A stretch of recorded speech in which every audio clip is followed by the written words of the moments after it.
Sekalipun aku berjalan dalam lembah kekelaman,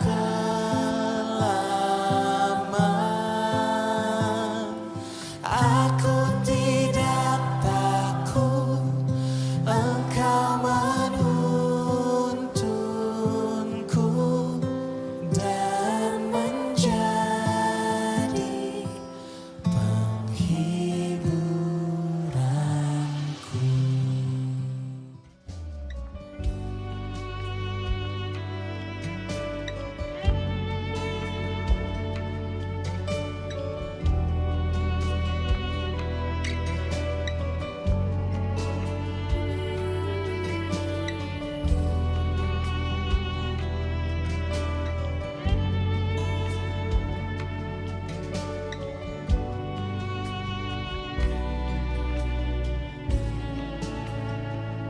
Dalam kasih ku temukan kedamaian dan harapan. Ku rasakan kebaikan-Mu dalam setiap nafasku. Dengan kasih Kau berikan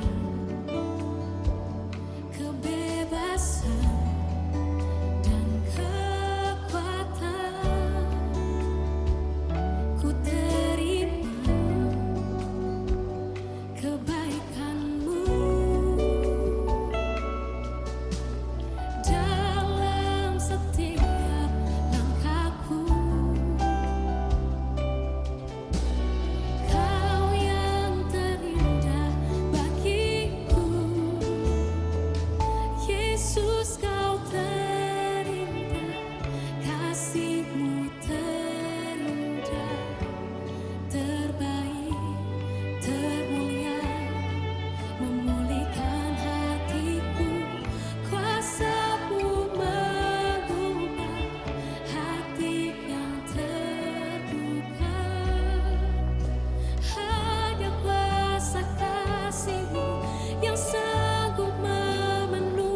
Selamat Hari Ibu untuk para ibu-ibu yang ada di tempat ini.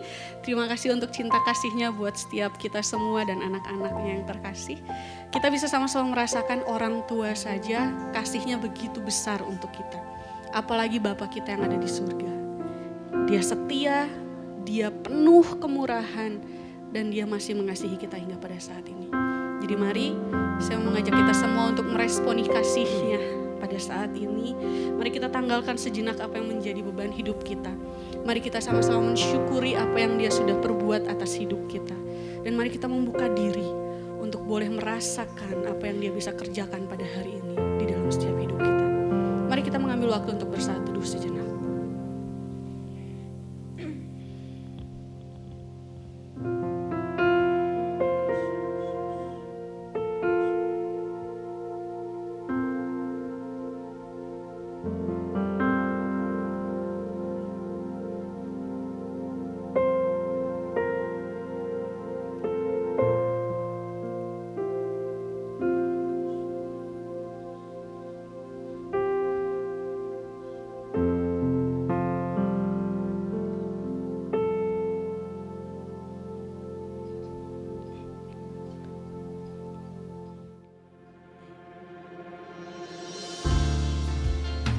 Ini kami Tuhan, murnikan kembali hidup kami, sucikan kami.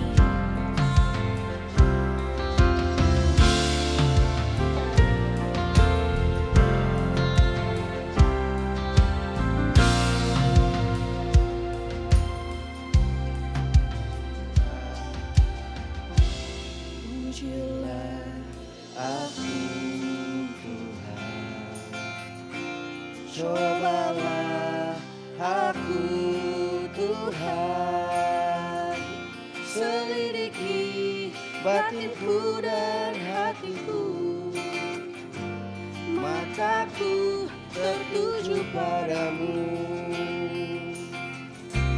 Aku cinta padamu Tuhan, aku rindu hadirat-Mu Tuhan. Aku ingin selalu dekat padamu, menikmati kehadiran-Mu.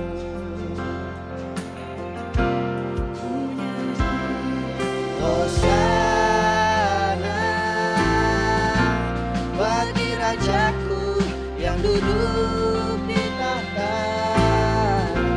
Aku muliakan dan ku agungkan, Kau hayati sembah. Mari kita bangkit berdiri. Hosana bagi Rajaku yang duduk di tahta. Aku muliakan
Karena hanya Engkau Tuhan yang layak disembah dalam hidup kami Tuhan. Tiada yang lain Tuhan, hanya Kau. Saat ini Tuhan kami rindu Tuhan untuk membawa hidup kami. Kami rindu Tuhan untuk membawa diri kami di hadapan-Mu Bapa. Dengan setiap kondisi hidup kami saat ini Tuhan, kami mau membuka diri kami sepenuhnya untuk pekerjaan Roh Kudus-Mu. Apa yang Tuhan mau kerjakan dalam hidup kami saat ini Tuhan, apa yang Tuhan mau kembali ingatkan Tuhan. Kami membuka diri kami secara leluasa untuk-Mu Tuhan. Terimalah Tuhan setiap persembahan pujian kami Tuhan. Biarlah setiap lagu yang kami nyanyikan Tuhan, kami tidak hanya sekedar menyanyikannya dengan euforia Tuhan, tapi kami rindu untuk menyembah dan memuji Tuhan lewat mulut kami. Kami rindu Tuhan untuk meninggikan Tuhan yang sudah begitu baik dalam hidup kami. Jadi pada saat ini Bapa, biarlah ibadah kami, hidup kami sepenuhnya boleh menjadi persembahan yang berkenan di hadapan-Mu Tuhan. Kiranya Tuhan disukakan, kiranya Tuhan dimuliakan atas ibadah kami pada pagi hari ini. Yang siap memuji dan menyembah Tuhan, mari kita sama-sama katakan amin. Karena Tuhan Yesus sudah begitu baik atas hidup kita, mari kita berikan yang terbaik yang kita bisa berikan kepada Tuhan, amin. Mari kita angkat suara kita, ku beri yang terbaik untuk-Mu Tuhan.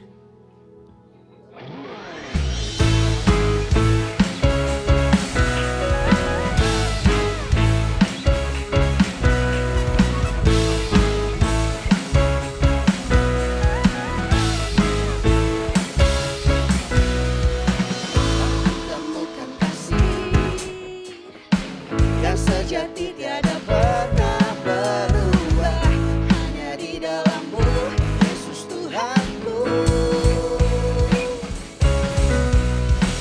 Kasih yang telah Kau beri lebihi segala yang terbaik dalamku, tak berkesudahan, kekal selamanya. Diriku bawa kepadamu, hidupku sebagai persembahan. Terimalah pujian dari hatiku, hanyalah untukmu. Ku beri yang terbaik, hanyalah bagimu, hanya untukmu yang termulia, berkenan bagimu. Dan hidupku bersinar bagi kemuliaan dan keagungan Tuhan. Kebesaran-Mu ku beri segalanya, ku beri yang terbaik. Haleluya.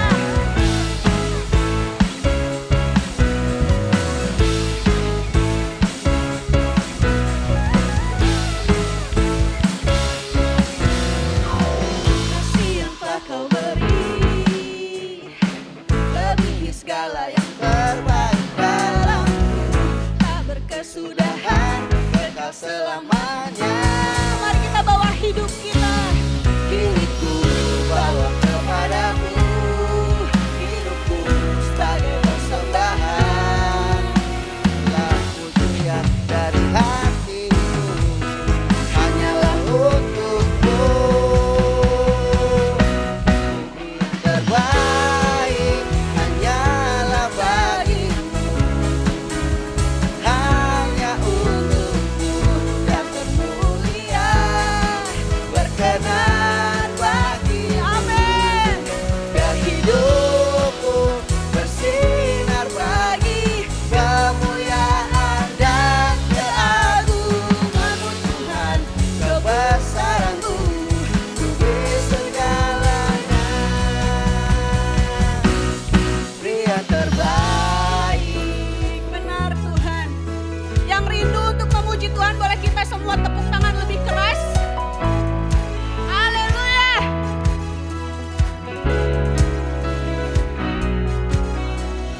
Pam pam param, pam pam param, pam pam param, pam pam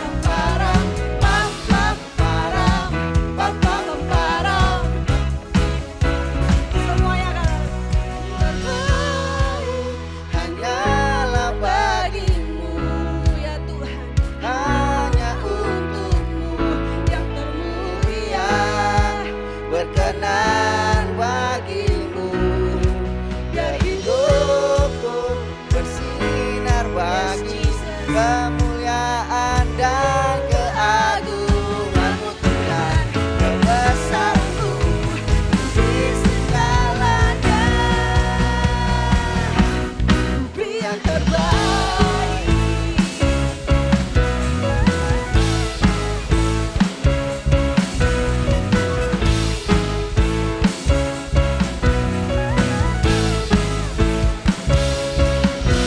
Kemuliaan buat Tuhan Allah kita. Ada sukacita di tempat ini. Coba tunjukin senyumnya ke kanan dan ke kiri, ke depan dan ke belakang. Coba mana senyumnya, mana senyum cantik gantengnya. Ayo bisa, yuk bisa. Oke. Mari kita nyanyikan sukacitaku yang Tuhan sudah nyatakan buat setiap kita semua.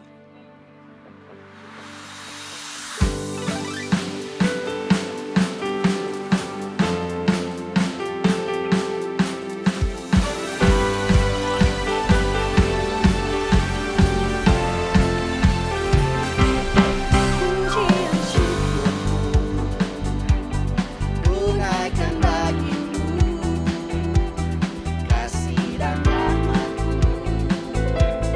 tercurah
Saat ini pilihannya ada di dalam setiap kita.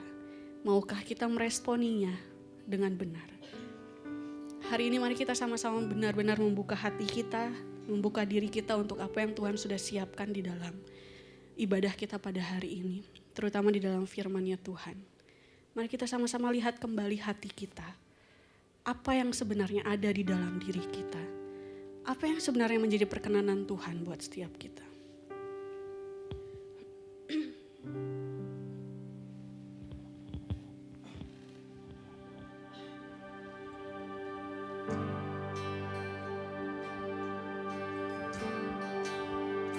Dalam setiap proses hidup kita, mari kita minta Tuhan untuk tolong setiap kita.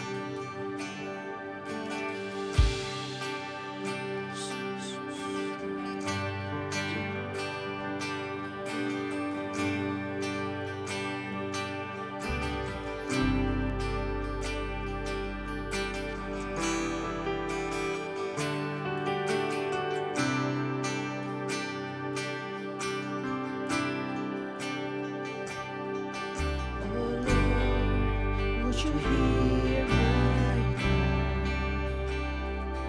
and restore my righteousness? For your grace over me, invite me with your love. Lay your hands embrace me now. Father, would you change my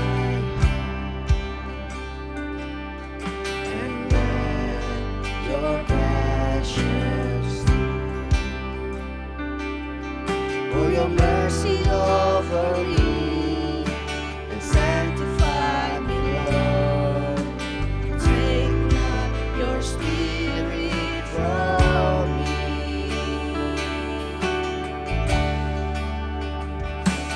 Father, bring me back to you.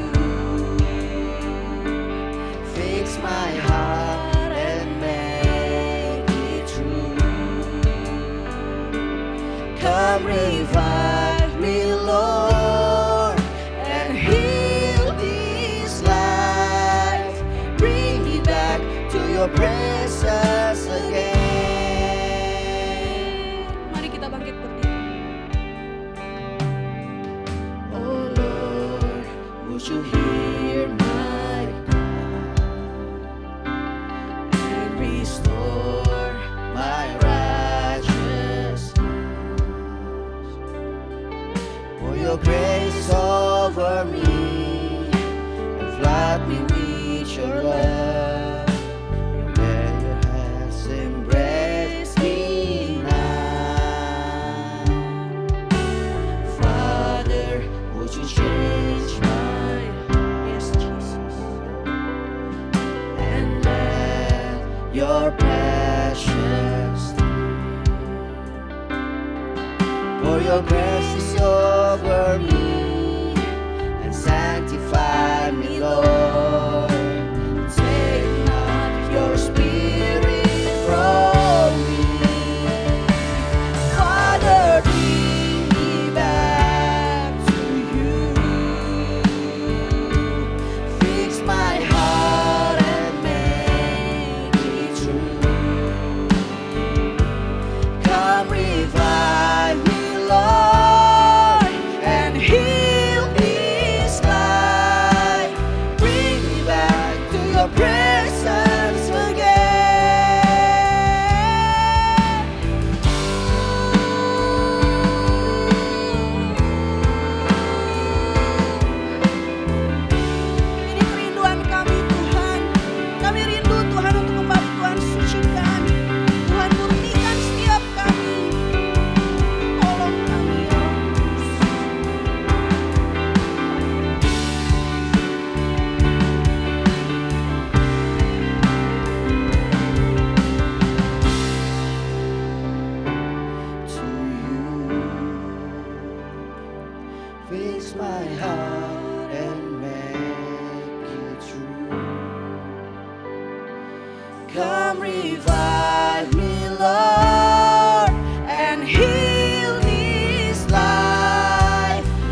kerinduan kami Tuhan. Kami rindu Tuhan untuk boleh mendengar-Mu lagi. Kami rindu Tuhan untuk boleh mengalami pekerjaan tangan-Mu lagi dalam hidup kami Bapa. Jadi saat ini, bekerjalah secara leluasa di dalam ruangan ini ya Yesus. Apapun yang Tuhan mau bentuk dari diri kami, apapun yang Tuhan mau bentuk dari hati kami, ajar kami untuk merendahkan hati kami Bapa. Ajar kami untuk boleh mengerti apa yang menjadi kehendak Tuhan buat setiap kami. Ajar kami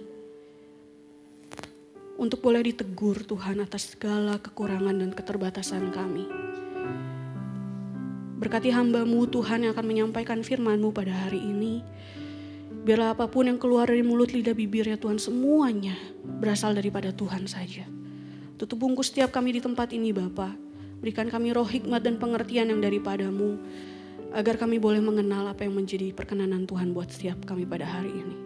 Hanya di dalam nama Tuhan Yesus kami berdoa. Amin. Silakan kembali duduk.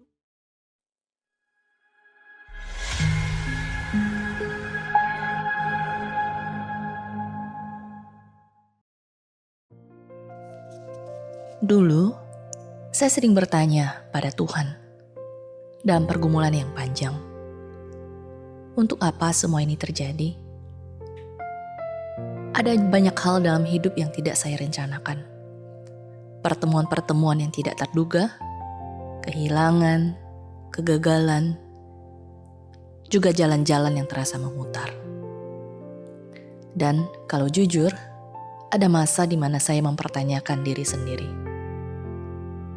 Mengapa saya seperti ini? Mengapa tidak seperti orang lain yang tampak lebih yakin, lebih jelas arah hidupnya? Waktu itu saya pikir, mungkin ada yang perlu diubah dari diri saya. Mungkin saya kurang ini, kurang itu. Tapi waktu terus berjalan, dan Tuhan tidak terburu-buru. Justru di dalam proses yang panjang itu, saya mulai melihat sesuatu. Tuhan tidak pernah keliru membentuk hidup saya. Kepribadian yang dulu saya anggap kelemahan, ternyata menjadi ruang di mana Roh Kudus bekerja dengan cara yang unik. Hal-hal yang menggerakkan hati saya, yang terus kembali, meskipun sempat saya abaikan, perlahan saya mengerti. Itu bukan sekedar keinginan, itu arah. Kemampuan yang saya miliki, yang mungkin terlihat biasa saja, di tangan Tuhan ternyata cukup untuk dipakai. Dan pengalaman-pengalaman itu yang dulu saya coba pahami dengan logika, sekarang saya lihat dengan cara yang berbeda, tidak ada yang sia-sia. Setiap musim membentuk sesuatu. Setiap proses mengerjakan sesuatu di dalam diri saya. Saya tidak bisa mengatakan bahwa semuanya mudah. Tidak juga bahwa semua sudah sepenuhnya jelas. Tapi hari ini saya bisa mengatakan ini dengan yakin. Tuhan sedang menenun semuanya. Hati saya, kepribadian saya, kemampuan saya, dan setiap cerita yang pernah saya jalani menjadi satu kesatuan yang perlahan menunjukkan tujuannya. Sekarang saya mengerti. Saya tidak ditempatkan di sini secara kebetulan. Saya dibentuk dengan sengaja.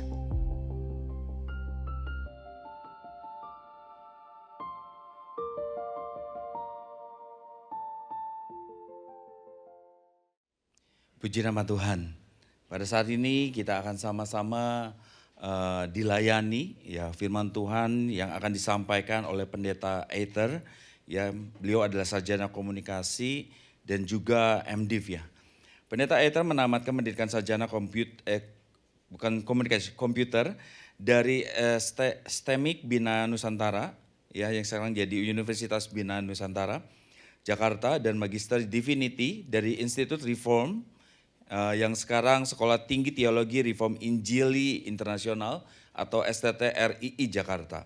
Beliau pernah menjadi gembala sidang di MRII atau GRII Batam, MRII Medan, MRI Palembang, GRII Kebonjeruk Jakarta, GRII Citra Raya Surabaya, dan GRII Kertajaya Surabaya.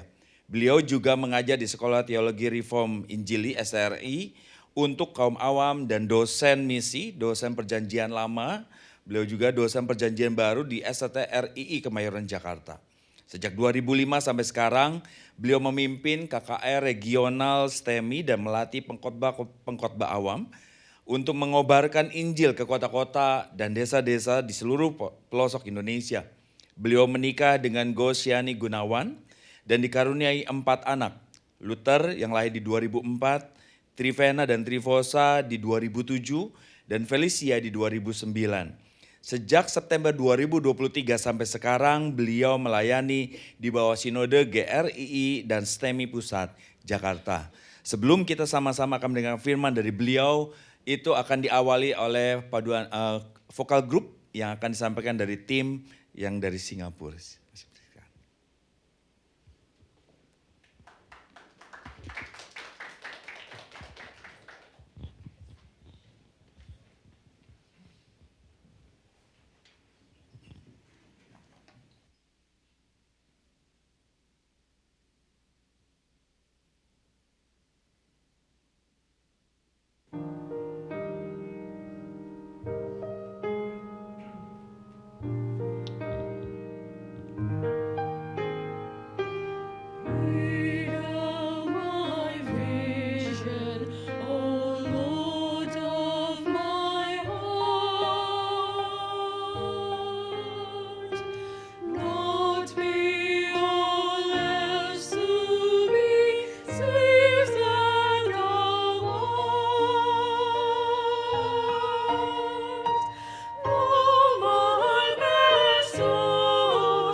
Selamat pagi.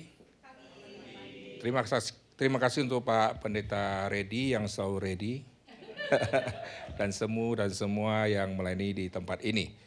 Bersyukur kami bisa ada di Filipina. Ini kami dalam rangka Bapak Pendeta Romeo Maso, seorang yang lahir di Filipina.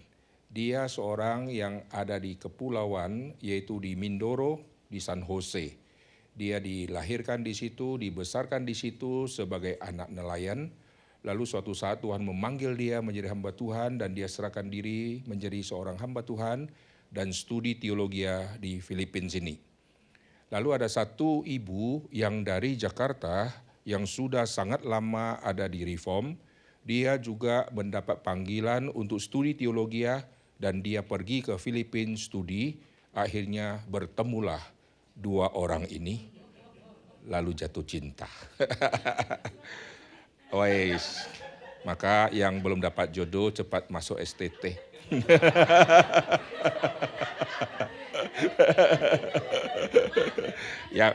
Yang sudah dapat masuklah berdua. Lalu di dalam pacaran mereka ada ikatan perjanjian ya. Saya akan pulang ke Indo.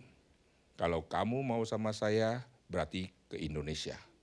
Nah, ini pergumulan yang berat bagi orang Filipina. Kalau tinggalkan Filipina, pergi ke Indonesia, negara yang dia tidak tahu, tapi karena cinta, tak ada jarak, saudara ya.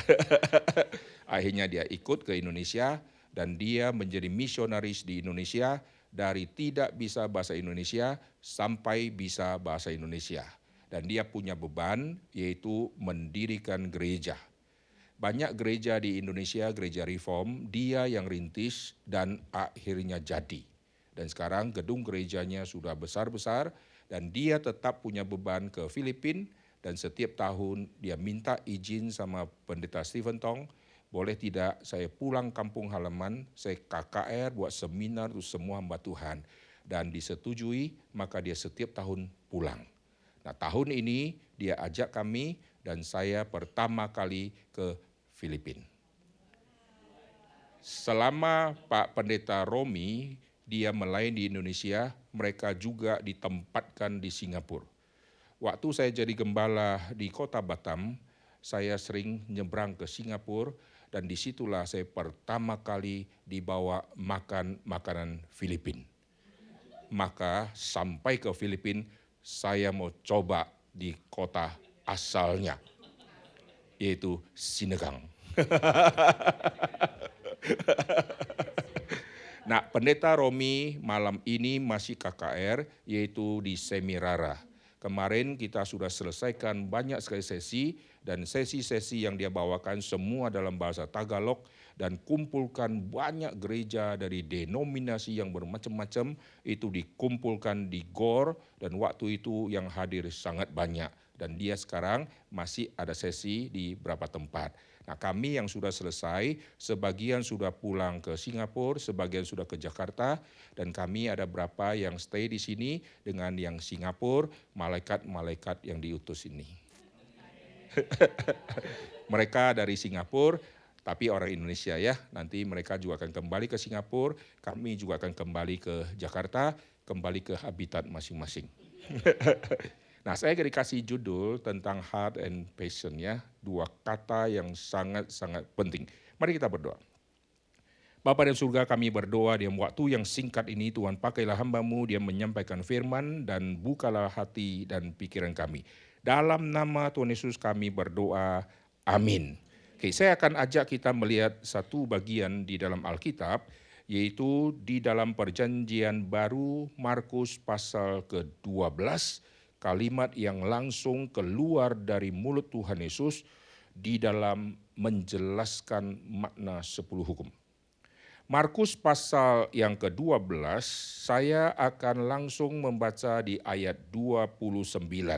Markus 12 ayat 29, jawab Yesus, hukum yang terutama ialah, dengarlah hai orang Israel. Tuhan Allah kita, Tuhan itu Esa. Kasihilah Tuhan Allahmu dengan segenap hatimu, dan dengan segenap jiwamu, dan dengan segenap akal budimu, dan dengan segenap kekuatanmu. Saudara perhatikan di sini ada muncul hatimu, ada muncul jiwamu, akal budimu, segenap kekuatanmu. Seringkali kita mengerti kata heart itu berhubungan dengan feeling dan insting, langsung berhubungan dengan sesuatu organ yang ada di bagian tubuh kita ini. Setiap kali kita bicara hatiku, langsung ke sini ya. Padahal di dalam bahasa asli, hati selalu berkaitan dengan pikiran.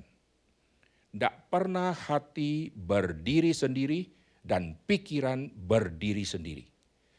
Waktu Tuhan menciptakan manusia, setelah manusia jatuh, kita langsung memisahkan dua organ ini menjadi dua manusia yang berbeda. Kalau laki-laki banyak gunakan pikiran, wanita banyak gunakan hati. Padahal hati dan otak dan pikiran di dalam satu tubuh yang sama. Amin. Tetapi manusia langsung membedakan. Pokoknya yang wanita banyak unsur perasaannya, maka drakor laku. Karena banyak nangis-nangisnya, sedihnya, pacaran, putus, bunuh diri gitu kan.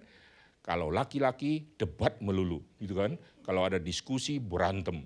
Teori-teori kuatnya luar biasa. Ibu-ibu enggak usah banyak teori. Yang penting kasih dilaksanakan. Lu banyak teori. Maka setiap kali bicara laki-laki nanti berhubungan dengan tukang mikir. Bicara perempuan ada hati yang begitu menganyomi. Tetapi sebetulnya hati berhubungan dengan pikiran. Maka kasihi Tuhan dengan hatimu, dengan pikiranmu.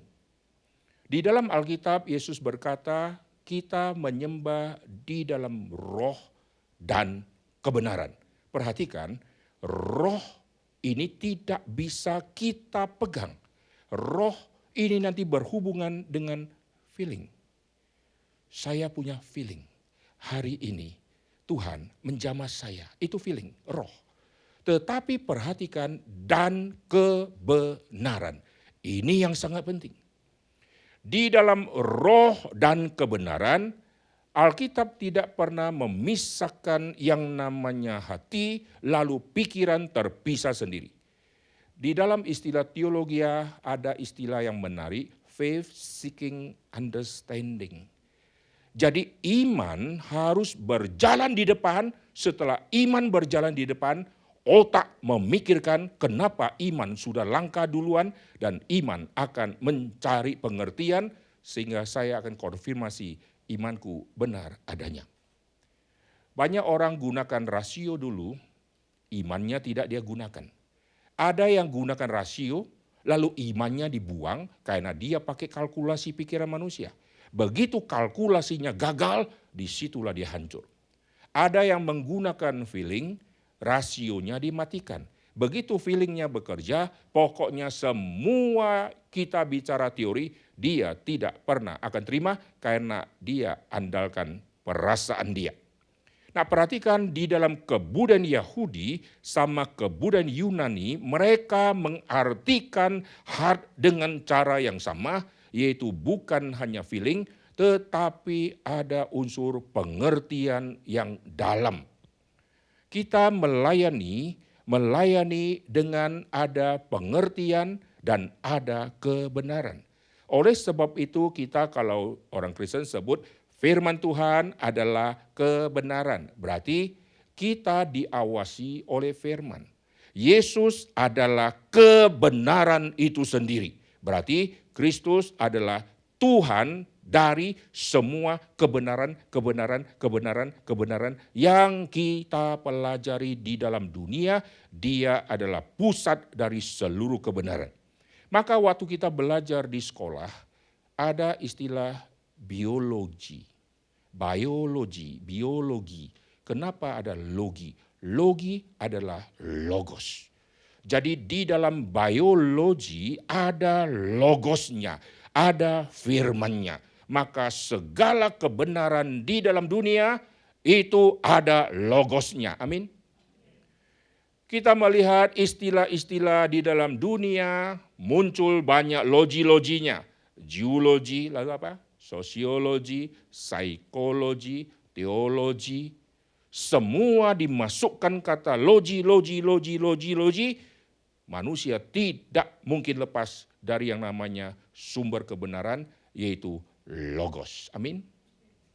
Maka waktu manusia belajar ilmu pengetahuan, kalau lepas dari logi, dia akan analisa dengan cara alam menganalisa, cara alami, cara manusia, dengan kacamata manusia yang sudah jatuhkan dosa. Tapi orang Kristen menganalisa dunia dari kacamata sumber kebenaran.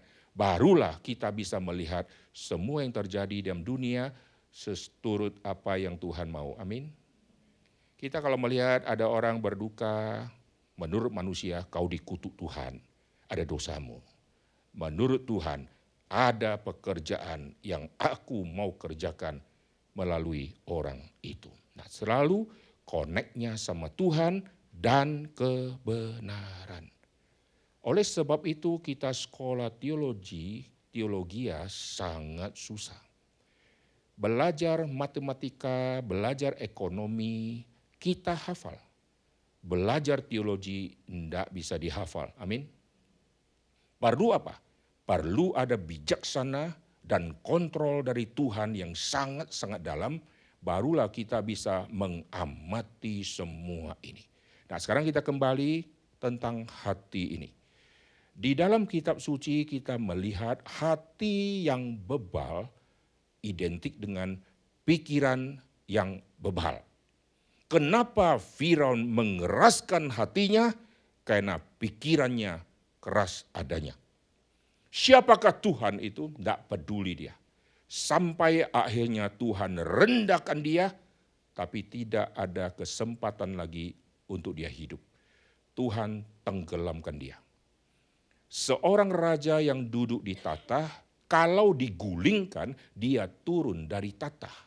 Masih bangga karena turun dari tatah masih bisa jalan di sekitar tatah.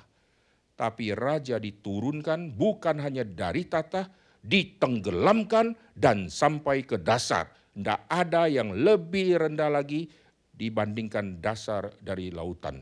Dan Firaun ditaruh di tempat itu. Kenapa? Karena hatinya keras, lalu pikirannya tumpul. Maka orang Kristen, kita diawasi oleh kebenaran. Setuju? Firman-Mu kebenaran. Roh Kudus disebut roh kebenaran. Setiap kali bicara kebenaran, ini bicara pengertian yang mendalam tentang firman, tentang Kristus. Karena firman adalah kebenaran, Kristus adalah kebenaran, maka hidup kita dikontrol, dicek melalui firman. Kita di Indonesia dikontrol melalui hukum yang sudah berlaku. Saya bongkar pagar orang, salah atau tidak, cek di hukum. Buka dengan tidak ada izin, apalagi tengah malam, masuknya tangan kosong, keluarnya TV. Nah, hukuman sekian. Kita di Filipina juga ada hukum Filipina, betul nggak? Coba saudara sampai ke kota, lihat ada barang-barang yang ditaruh, langsung bawa pulang. Langsung kita dihukum. Kenapa?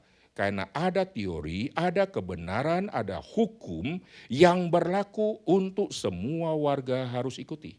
Kita diam kekristenan, ada hukum yang mengikat kita, itulah hukum Tuhan dan itulah kebenaran. Waktu saya nggak panjang ya, jadi saya nggak bisa panjang-panjang saudara. Itu tentang hati. Lalu passion bukan hanya keinginanku. Di dalam bahasa asli, passion itu adalah penderitaan. Maka film Yesus dikasih judul The Passion of Jesus Christ, isinya semua penderitaan, betul nggak? Darah, cambuk, luka, Wih, teriakan, histeris, ya. Salibkan dia, oh bunuh, darah. Sehingga kita lihat sepanjang film itu banyak darah. Itu menekankan passion, bukan menekankan gairah-gairah keinginan seperti yang kita mengerti. Tetapi the passion ini bicara tentang penderitaan. Berarti waktu hatiku dikuduskan oleh Tuhan, pikiranku dimurnikan oleh kebenaran, barulah saya bisa masuk di dalam penderitaan mengikuti kebenaran. Amin. Barang siapa yang jalankan kebenaran pasti menderita. Hidup kita kalau bicara kebenaran itu artinya pasti dibenci oleh yang tidak benar. Contoh ya, ini adalah kabinet di satu negara. Dan semua kabinet ini adalah koruptor, jalankan semua hal yang jelek. Masuklah satu orang yang tidak lakukan korupsi, maka kehadiran dia menjadi ancaman bagi semua koruptor. Betul nggak? Satu pembantu begitu diterima, langsung disikat 5 pembantu. Kenapa? Karena satu rumah ada 5 pembantu, dan 5 pembantu bisa bersihkan semua dan tuannya senang, rumah bersih. Mendadak masuk yang satu orang bersihkan semua, tuan baru tahu ternyata 5 ini terlalu banyak. Maka yang satu ini akan alami ancaman penganiayaan yang gila-gilaan. Daripada kamu ada, posisi kami terancam, mending kita sikat dia supaya dia pergi, maka yang 5 tetap bertahan. Betul nggak? Sekarang dunia menawarkan kepalsuan. AI tidak ada yang jujur, saudara. Khususnya yang wajah ya. Yang nenek-nenek jadi gadis. Wih, luar biasa ya. Yang rambutnya pendek jadi panjang. Yang bajunya compan-camping jadi bagus. Saudara lihat di IG saya ya, tulis nama saya Aiter. Saya kadang-kadang masukin yang AI. Ada satu adegan saya kayak konglomerat, saudara ya, duduk di mobil. Itu palsu punya, tapi bisa asli sekali. Saya pakai 2 jam tangan, luar biasa, kaya kali saya. Sekarang semua bisa dibuat dengan AI, dan kepalsuan waktu masuk hanya bisa dideteksi oleh orang yang setiap hari melihat produk AI. Setelah kasih saya rekaman AI, saya bisa tahu ini AI atau bukan. Dan saya bisa amati ini pasti bukan asli. Karena ada ciri-cirinya. Lalu ChatGPT apakah sepenuhnya benar? Tidak. ChatGPT hanya analisa dari data yang dia ada. Coba tulis di ChatGPT, siapakah Aiter? Dia bilang maaf, gua gak kenal dia. Coba tanya dia, lebih baik percaya Yesus atau percaya agama yang lain? Maaf, saya hanya mesin. Dia jawab, saudara. Lalu AI boleh canggih kayak apapun, intelektualnya jago luar biasa, kita cabut listrik di laptop kita, matilah dia. Handphone kita tajam luar biasa, canggih luar biasa, baterainya soak, matilah dia. Maka manusia melampaui AI, mati lampu dia tetap mikir, lapar juga tetap mikir, kemana saja otak tetap mikir. AI mengandalkan baterai, mengandalkan ada orang yang on-kan dia. CapCut boleh bagus, tapi kita kompak tidak install. Mau bagus kayak apapun tidak guna, karena kita tidak install, betul nggak? Sudah install kita nggak mau bayar, akhirnya fasilitas sudah Orang Indo kan muka gratis toh. Maka saya punya email ada 20 biji. Setiap kali pakai dia bilang habis kota, kreditnya habis, ganti email lain. Maka saya pakai Huang Ucok 01, Huang Ucok 02, Huang Ucok 03, Huang Ucok 04. Banyak kali, pokoknya aku buat sampai panjang. Kenapa? Modal pengen yang gratis. Nah sekarang kita kembali, waktu hati kita, emosi sudah dikontrol oleh kebenaran dan pengertian. Sekarang waktu kita mau bertindak, Tuhan tuntut menderita. Amin. Di tengah-tengah dunia yang penuh dengan dosa, kita nyatakan kebenaran, celaka 12. Pasti dikucilkan karena dunia membenci terang. Betul? Maka kita kalau orang Kristen tidak alami yang namanya penderitaan di dalam kebenaran, ini membuktikan kita pasti kompromi. Pasangan artis yang satu Kristen dan non-Kristen bisa berpuluh-puluh tahun tidak cekcok, pasti kompromi. Tidak mungkin terang bersatu dengan gelap, kalau bisa bersatu pasti kompromi dan tidak pernah bahas agama. Ada satu pasangan yang sampai hari ini sudah sangat tua, suaminya tidak pernah mau ke gereja karena dulu nikah sudah janji. Kita nikah beda agama ya, saya antar kamu ke gereja, jangan antar saya ke gereja masuk. Saya tidak akan masuk ke gereja. Deal. Akhirnya karena sudah deal, sampai hari ini si istri tidak bisa ajak suaminya ke gereja karena ada perjanjian yang lama itu. Maka saya berkata, Bu, buatlah perjanjian baru. Tapi tidak bisa karena kami sudah deal. Akhirnya setiap kali bicara agama pasti ribut. Supaya tidak ribut, jangan singgung agama. Dia mau kemana, jangan tanya. Lu mau ke gereja, kenapa ke gereja saja? Pasti ribut. Kenapa kau tidak ikut saya ke gereja? Pasti ribut. Kalau bicara makanan, hari ini kita kemana, itu aman sentosa, saudara ya. Di tengah-tengah dunia yang penuh dengan dosa, waktu kita nyatakan kebenaran, dunia akan membenci kita, dan saat itulah Tuhan izinkan penderitaan. Saudara bayangkan logo kekristenan, itulah salib. Heran ya, kenapa logo kekristenan bukan 5 roti dan 2 ikan? Kenapa logo kekristenan bukan orang yang sakit, lalu sekarang sudah sembuh sehat walafiat? Kenapa logo kekristenan bukan wanita yang cantik atau laki-laki yang ganteng? Kenapakah perjamuan kudus itu memakai simbol yang tidak enak? Ada roti yang dipecahkan. Inilah tubuhku. Nah enak saudara. Inilah darahku yang ditumpahkan. Perjamuan kudus identik dengan ingat penderitaan. Kita ke gereja, di manakah gereja? Lihat tanda salib. Itu tanda penderitaan, betul nggak? Tetapi sekarang ke gereja, tanda penderitaannya sudah tidak ada.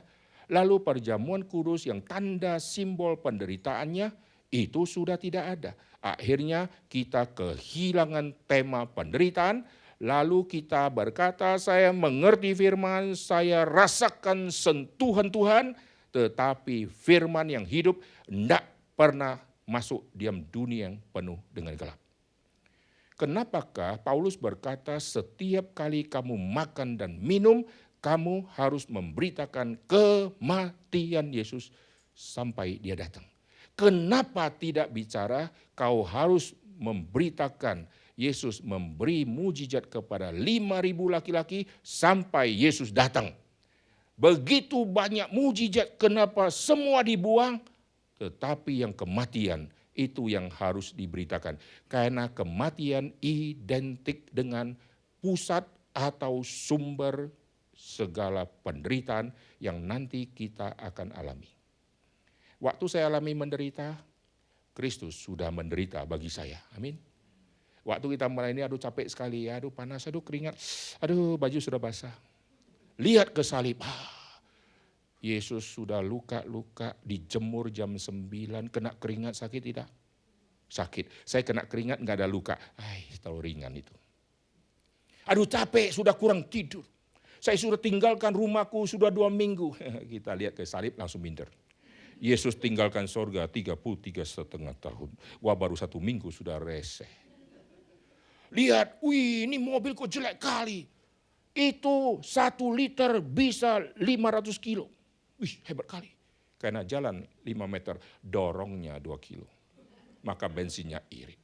Waduh apa-apa nih pelayan kok susah sekali. Wih, lihat Yesus pelayanan tidak pernah naik 1 mobil. Yang dia naik keledai. Raja tunggangi kuda. Prajurit-prajurit naik kuda. Yesus raja segala raja naiknya keledai. Malu saudara. Dan Yesus tidak peduli. Yesus naik keledai, Yesus jalan kaki, Yesus naik perahu saudara.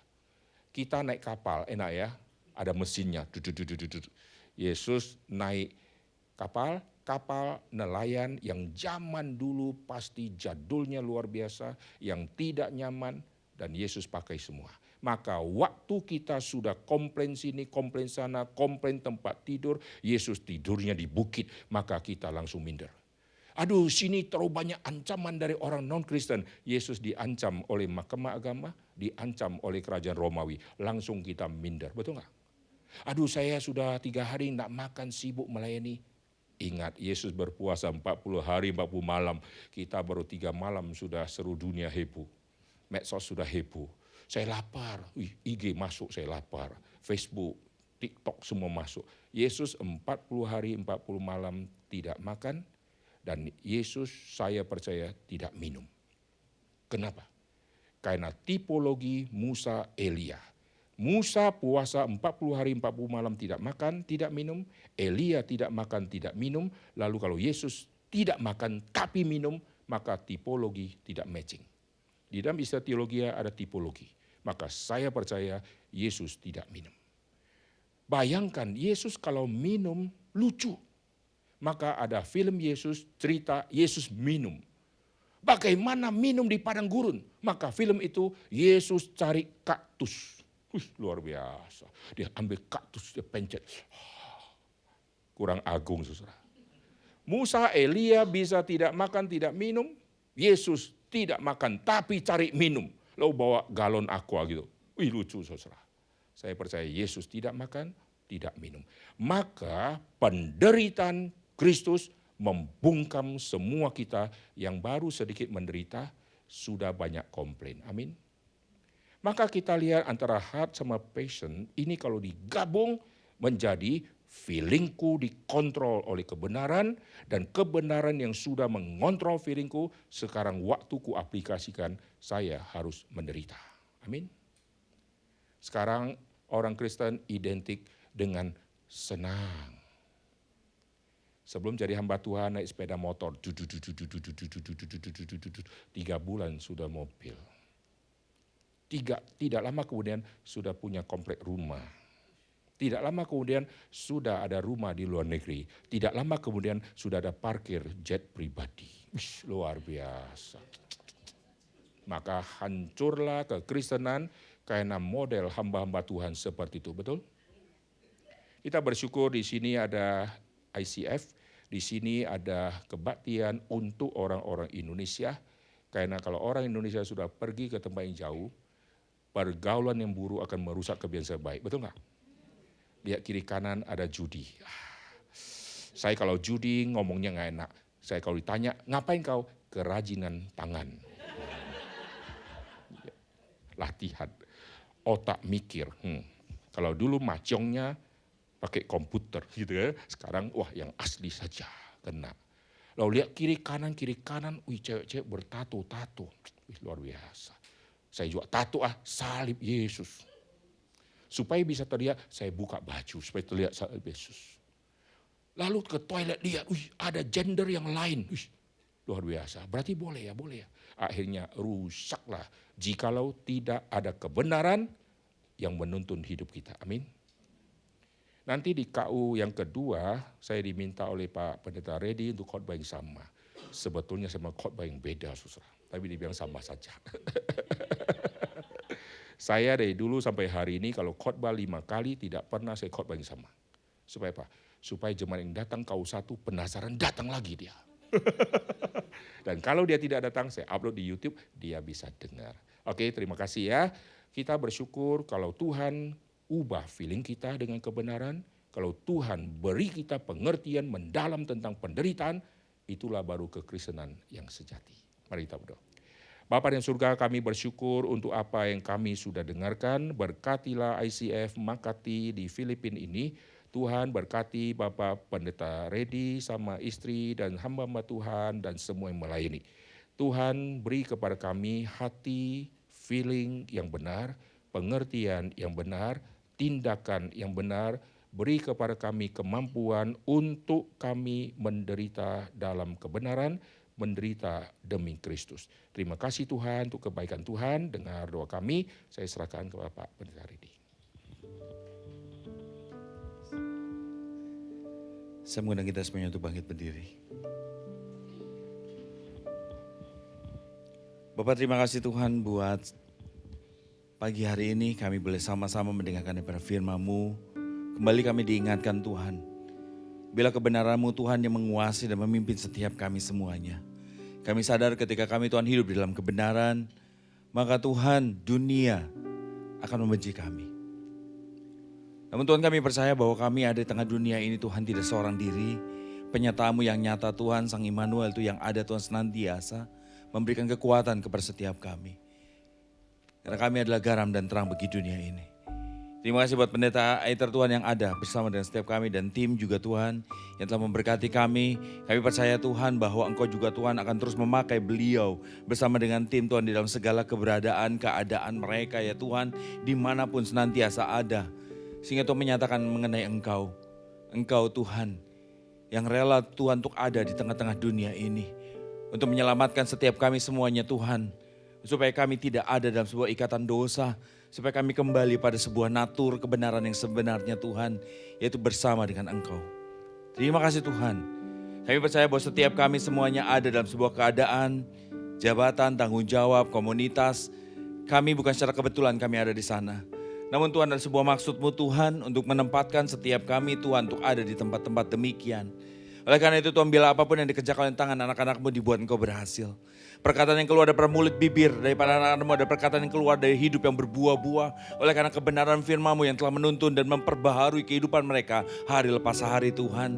Bila setiap pertemuan mereka dengan siapapun Tuhan itu mencerminkan akan Engkau ya Bapa. Karena hidup mereka adalah surat yang terbuka untuk melihat bagaimana Engkau yang telah menyelamatkan setiap kehidupan kami semuanya ya Bapa. Hubungan-hubungan Tuhan antara suami dan istri diberkati, kasih menyelimuti senantiasa, orang tua dan anak-anak juga Tuhan senantiasa juga dilingkupi ya Bapa. Bahkan setiap hubungan-hubungan yang terjalin Tuhan, antara pasangan-pasangan Tuhan. Bila kekudusan-Mu hanya senantiasa Tuhan tercermin Tuhan, dan setiap mereka semuanya ya Bapa. Terima kasih Tuhan buat kasih setia-Mu, terima kasih buat apa yang boleh kami sama-sama pelajari ya Tuhan. Dan kami ingatkan dan kami mau hidup di dalam kebenaran-kebenaran firman-Mu ya Bapa. Saudaraku, angkatlah kedua belah tanganmu. Tuhan memberkati engkau dan melindungi engkau. Tuhan menyinari engkau dengan wajah-Nya dan memberi engkau kasih karunia. Tuhan menghadapkan wajah-Nya kepadamu dan memberi engkau damai sejahtera. Oleh karena itu pulanglah, terimalah berkat daripada Allah Bapa, kasih karunia daripada Tuhan Yesus Kristus, serta persekutuan Roh Kudus mulai saat ini sampai Maranatha, Tuhan Yesus datang kali kedua. Terpuji-pujilah nama Tuhan untuk selama-lamanya. Bapa, terima kasih. Bapa, terima kasih. Bapa, terima kasih. Bapa di dalam surga,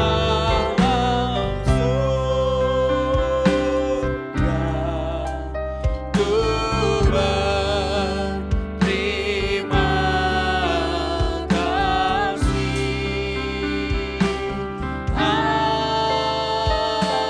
Amin. Amin. Silakan duduk, silakan bersatu sejenak. Tuhan Yesus memberkati setiap kita semuanya.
yang mengalir dalam hidupku. Yesus, ku sembahkan yang termulia dalam jiwaku. Telah ku alami kuasa-Mu, tetap Kau Tuhan di hidupku.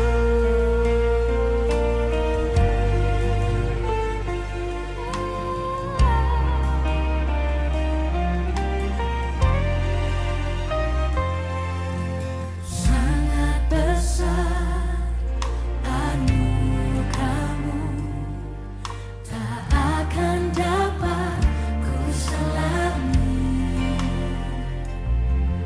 Betapa kudus pengorbanan-Mu, tak menebus segenap dosaku. Sangat ajaib kemurahan-Mu, tak akan dapat ku pahami. Betapa limpah karunia-Mu, mengangkatku jadi milik-Mu.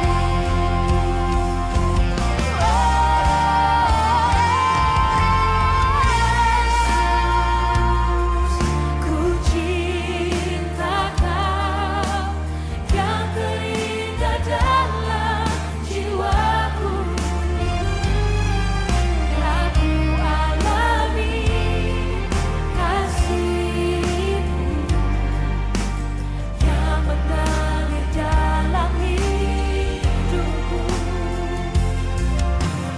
Yesus, ku sembahkan yang termulia dalam jiwaku. Telah ku alami kuasa-Mu, tetap Kau Tuhan di hidupku.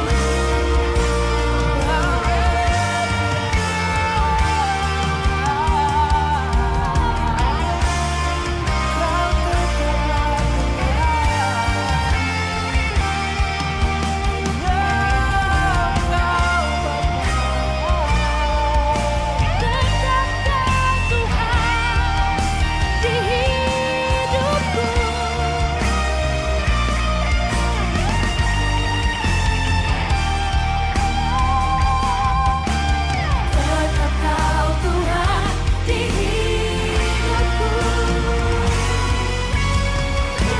Yesus, ku cinta Kau yang terindah dalam jiwaku. Tak ku alami kasih-Mu yang mengalir dalam hidupku. Yesus, ku sembahkan yang termulia dalam jiwaku. Telah ku alami kuasa-Mu, tetap Kau Tuhan di hidupku.